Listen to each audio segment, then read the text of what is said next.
اگر ہم گزشتہ زمانے کی طرف ذرا نظر دوڑائیں، تاریخ کا مطالعہ کریں، صحابہ کرام کے حالات کو پڑھیں، تو ہمیں معلوم ہوگا کہ صحابہ کرام میں اور صحابہ کے بعد تابعین، تبع تابعین، بزرگان دین کے یہاں بھی ایسے لوگ گزرے ہیں کہ ان کے یہاں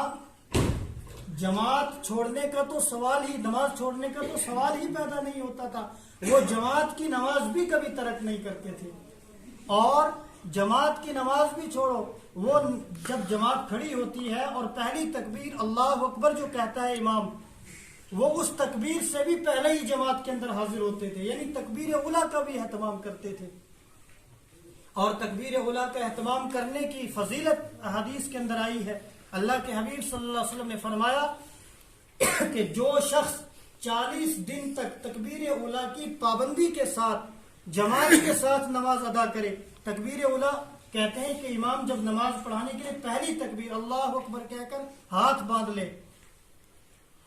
فرمایا کہ جو اس تکبیر کی پابندی کرتا ہے، 40 دن تک پابندی کے ساتھ تکبیر اولیٰ کے ساتھ نماز پڑھتا ہے، اس کو 2 پروانے ملتے ہیں، براءۃ من النار و براءۃ من النفاق. اللہ کے نبی صلی اللہ علیہ وسلم نے فرمایا ایک تو وہ جہنم میں نہیں جائے گا، جہنم کی آگ سے اس کی خلاصی ہو جائے گی، اور دوسرے وہ کبھی منافق نہیں ہوگا، نفاق سے اس کو برات حاصل ہو جائے گی. لیکن ہم تکبیر اولیٰ کا تو کیا اہتمام کریں. نماز ہم سے تو نماز ہی چھوٹ جاتی ہے، اور جب ہم سے نماز چھوڑتی ہے ہمیں اس چیز کا احساس تک نہیں ہوتا کہ ہماری نماز چھوٹ گئی. ہمارے پیغمبر آقا مدنی صلی اللہ علیہ وسلم کو ہمارے اس عمل کی وجہ سے تکلیف ہوگی، ہمیں اس کا احساس تک ہی نہیں ہوتا ہے. اور گزشتہ زمانے کے اندر ہمارے اکابر، ہمارے بزرگ وہ ایسے تھے کہ جب ان کی تکبیر اولیٰ فوت ہوتی تھی، کتابوں میں لکھا ہوا ہے کہ جب اگر کسی کی ایک تکبیر اولیٰ فوت ہو گئی تو 3 دن تک وہ غم زدہ رہتے تھے. 3 دن تک ان کے چہرے پر کوئی خوشی نہیں دیکھی جا سکتی تھی. اور اگر کسی کی خدا نخواستہ جماعت چھوٹ جاتی 7 دن تک وہ پریشان رہتے تھے، 7 دن تک غم زدہ رہتے تھے. ایک بزرگ ہے محمد بن سماعہ، اور یہ شاگرد ہیں امام حسن شیبانی رحمت اللہ علیہ کے، اور یہ شاگرد ہیں امام اعظم امام ابو حنیفہ رحمت اللہ علیہ کے. ان کے بارے میں کتابوں کے اندر لکھا ہے کہ یہ تکبیر اولیٰ کی بہت پابندی کرتے تھے، یعنی پہلی تکبیر کے اندر جماعت کے ساتھ موجود ہوتے تھے. ایک دفعہ ایسا ہوا کہ ان کی والدہ سخت بیمار ہوئی، نزاعی کیفیت ان پر طاری تھی کہ آخری لمحات چل رہے تھے، تو یہ اپنی والدہ کے پاس موجود تھے اور اسی انتظار میں بیٹھے ہوئے تھے کہ جیسے اس کی روح نکل جائے میں اس کے اوپر کپڑا وغیرہ ڈال کر فوراً مسجد میں جا کر جماعت کے ساتھ نماز ادا کروں.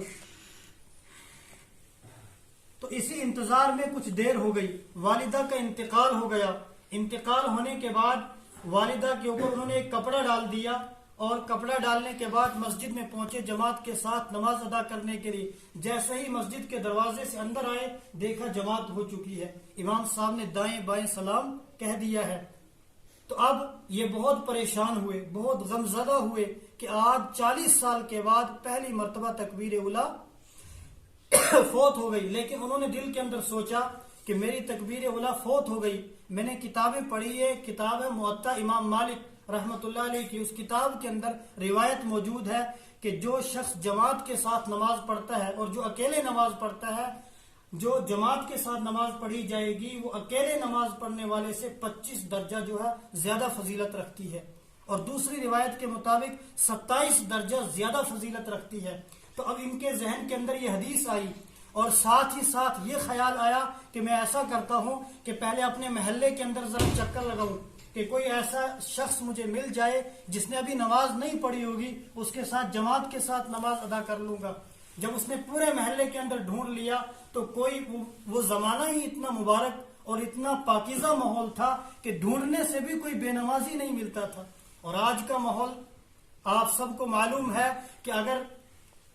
مسجد کے آس پاس سے کہیں اپنے ہی محلے کے اندر، اپنی بستی کے اندر، گاؤں کے اندر دیکھا جائے تو اکثر بے نمازی ملیں گے اور کم نماز پڑھنے والے ملیں گے. اور اس زمانے میں عورتیں بھی پابندی کے ساتھ وقت پر نماز ادا کر لیتی تھی، لہذا اور اب یہ مسئلہ بھی نہیں رہا کہ آپ گھر میں ہی جاتے، بیوی کو ایک طرف کھڑا کر دیتے اور جماعت کے ساتھ نماز ادا کر لیتے۔ آخر ان کے ذہن کے اندر آیا کہ میں ایسا کرتا ہوں، چونکہ حدیث میں آیا ہے کہ جو جماعت کے ساتھ نماز پڑھی جاتی ہے 27 درجہ زیادہ فضیلت ہے، میں ایسا کرتا ہوں اپنی ایک ہی نماز کو، عصر کی نماز تھی وہ، ایک ہی نماز کو 27 دفعہ پڑھ لیتا ہوں۔ کتنی دفعہ؟ 27 دفعہ، مجھے 27 نمازوں کا کم سے کم ثواب مل جائے گا۔ تو جب انہوں نے 27 دفعہ نماز کو دہرا لیا، شام کو چونکہ تھکے ہوئے تھے، دن کے والدہ کا انتقال ہوا تھا، تجہیز اور تکفین وغیرہ کے اندر مشغول تھے، رات کو تھکے ہوئے بستر پر آرام کرنے کے لیے لیٹے، آنکھ لگ گئی، اور آنکھ لگنے کے بعد فوراً خواب دیکھتے ہیں، خواب میں کوئی کہہ رہا ہے یا محمد بن سماع قد صلیت 27 مرتن، کہ اے محمد بن سماع آپ نے ایک نماز کو دوہرا کے 27 دفعہ تو پڑھ لیا، فما تسمع بتأمین الملائکہ، لیکن فرشتوں کی آمین کا کیا جواب لاؤ گے؟ فرشتوں کی آمین کا کیا ہوگا؟ مطلب یہ ہے کہ جب امام صاحب نماز پڑھاتے ہیں اور لوگ پیچھے موجود ہوتے ہیں، تو جس وقت امام سورہ فاتحہ مکمل کرنے کے بعد وَلَضَّالِّينَ کہتا ہے، تو اس وقت جو ہے اللہ تبارک و تعالیٰ کے جو فرشتے ہیں وہ بھی جماعت کے اندر شرکت کرتے ہیں، اور جو امام وَلَضَّالِّينَ کہہ کر آہستہ سے آمین کہتا ہے، مقتدی بھی آمین کہتے ہیں، تو اس وقت فرشتے بھی آمین کہتے ہیں۔ حدیث پاک کے اندر آتا ہے کہ جس مقتدی کی آمین فرشتے کی آمین کے ساتھ مل جائے گی، غفر له ما تقدم من ذنبه وما تاخر، اللہ تبارک و تعالی اس کے اگلے پچھلے گناہ سب معاف کر دیتے ہیں۔ کتنی بڑی فضیلت ہے تکبیر اولیٰ کی اور جماعت کے ساتھ نماز پڑھنے کی۔ لیکن اصل بات یہ ہے کہ انسان کے دل کے اندر جس چیز کی عظمت ہوتی ہے، جس چیز کی قدر ہوتی ہے، انسان جو ہے اسی کی کوشش کے اندر لگا رہتا ہے، اور دنیا کے اندر اسی کے تانے بانے بننے کے اندر لگا رہتا ہے، اور اگر محنت کرنے کے بعد، قد و کاوش کے بعد وہ چیز اس کو حاصل ہو جائے تو حاصل ہونے پر اس کو خوشی ہوتی ہے، اگر وہ چیز اس کو حاصل نہ ہو تو اس کو دل کے اندر رنج اور غم ہوتا ہے۔